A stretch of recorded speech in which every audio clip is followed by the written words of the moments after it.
जीवन का सत्य। एक बार एक शिष्य ने विनम्रता पूर्वक अपने गुरुजी से पूछा, गुरुजी, कुछ लोग कहते हैं कि जीवन एक संघर्ष है, कुछ अन्य कहते हैं कि जीवन एक खेल है और कुछ जीवन को एक उत्सव की संज्ञा देते हैं। इनमें से कौन सही है?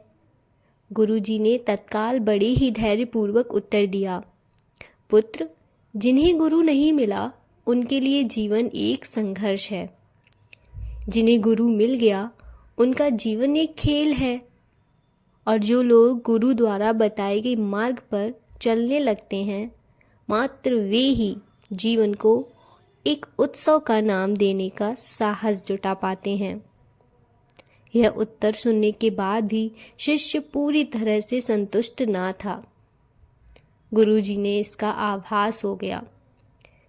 वे कहने लगे, लो, तुम्हें इसी संदर्भ में एक कहानी सुनाता हूँ। ध्यान से सुनोगे तो स्वयं ही अपने प्रश्न का उत्तर पा सकोगे। उन्होंने जो कहानी सुनाई वह इस प्रकार थी।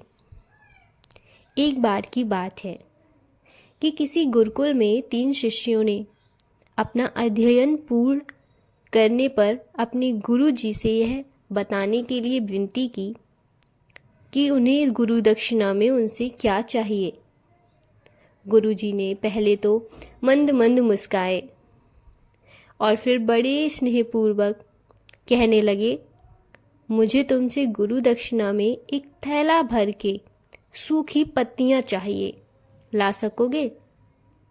वे तीनों मन ही मन बहुत प्रसन्न हुए, क्योंकि उन्हें लगा कि वे बड़ी आसानी से अपनी गुरु जी की इच्छा पूरी कर सकेंगे। सूखी पत्तियां तो जंगल में सर्वत्र बिखरी ही रहती हैं। वे उत्साहपूर्वक एक ही स्वर में बोले, जी गुरुजी, जैसी आपकी आज्ञा। अब वे तीनों शिष्य चलते चलते एक समीपस्थ जंगल में पहुंच चुके थे। लेकिन यह देखकर कि वहां पर तो सूखी पत्तियां केवल एक मुट्ठी भर ही थी, उनके आश्चर्य का ठिकाना न रहा। वे सोच में पड़ गए कि आखिर जंगल में कौन सूखी पत्तियां उठाकर ले गया होगा। इतने में ही उन्हें दूर से आता हुआ कोई किसान दिखाई दिया। वे उनके पास पहुंचकर उससे विनम्रता पूर्वक याचना करने लगे कि वह उन्हें केवल एक थैला भरकर सूखी पत्तियां दे दे। अब उस किसान ने उनसे क्षमा याचना करते हुए उन्हें यह बताया कि वह उनकी मदद नहीं कर सकता, क्योंकि उसने सूखी पत्तियों का ईंधन के रूप में पहले ही उपयोग कर लिया था। अब वे तीनों पास में ही बसे एक गांव की ओर इस आशा से बढ़ने लगे थे कि हो सकता है वहां उस गांव में उनकी कोई सहायता कर सके।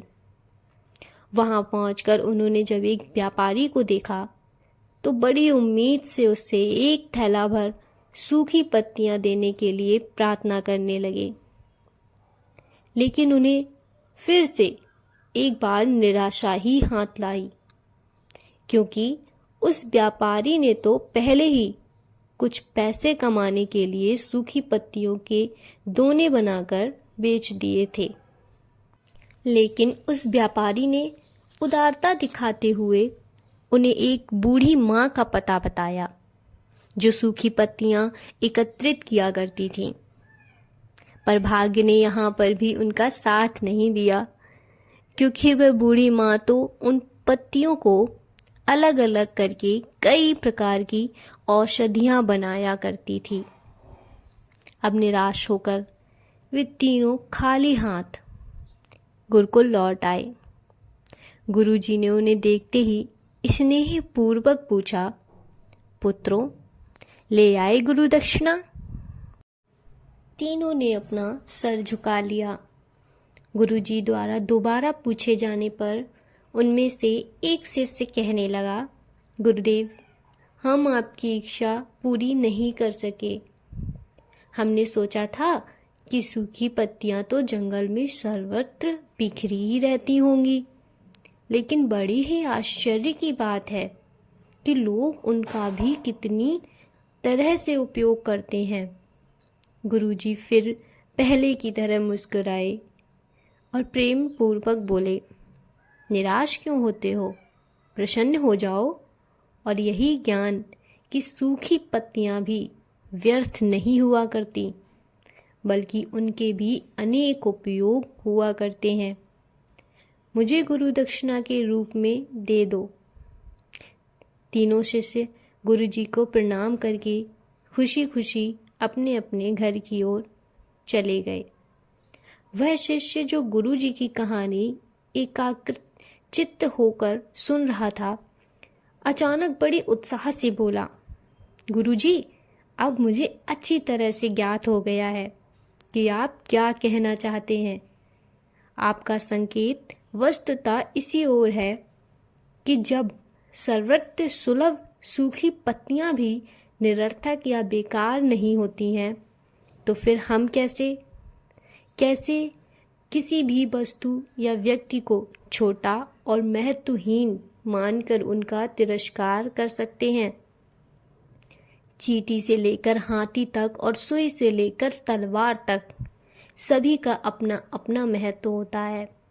गुरुजी भी तुरंत ही बोले, हाँ पुत्र, मेरे कहने का भी यही तात्पर्य है कि हम जब भी किसी से मिले तो उसे यथा योग्य मान देने का भरसक प्रयास करें, ताकि आपस में स्नेह, सद्भावना, सहानुभूति एवं सहिष्णुता का विस्तार होता रहे और हमारा जीवन संघर्ष की बजाय उत्सव बन सके। दूसरे, यदि जीवन को एक खेल ही माना जाए तो बेहतर यही होगा कि हम निर्विक्षेप, स्वस्थ एवं शांत प्रतियोगिता में ही भाग लें और अपने निष्पादन तथा निर्माण को ऊंचाई के शिखर पर ले जाने का अथक प्रयास करें। अब शिष्य पूरी तरह से संतुष्ट था। अंततः मैं यही कहना चाहती हूँ कि यदि हम मन, वचन और कर्म, इन तीनों ही स्तरों पर इस कहानी का मूल्यांकन करें तो भी यह कहानी खरी ही उतरेगी। सबके प्रति पूर्वाग्रह से मुक्त मन वाला व्यक्ति अपने वचनों में कभी भी किसी को आहत करने का दुस्साहस नहीं करता और उनकी यही ऊर्जा उसके पुरुषार्थ के मार्ग की समस्त बाधाओं को हर लेती है। वस्तुतः हमारे जीवन का सबसे बड़ा उत्सव पुरुषार्थ ही होता है। ऐसा ही विद्वानों का मत है। अगर आपको ये वीडियोस अच्छी लगती हैं तो मेरे चैनल को सब्सक्राइब ज़रूर करें। Thank you.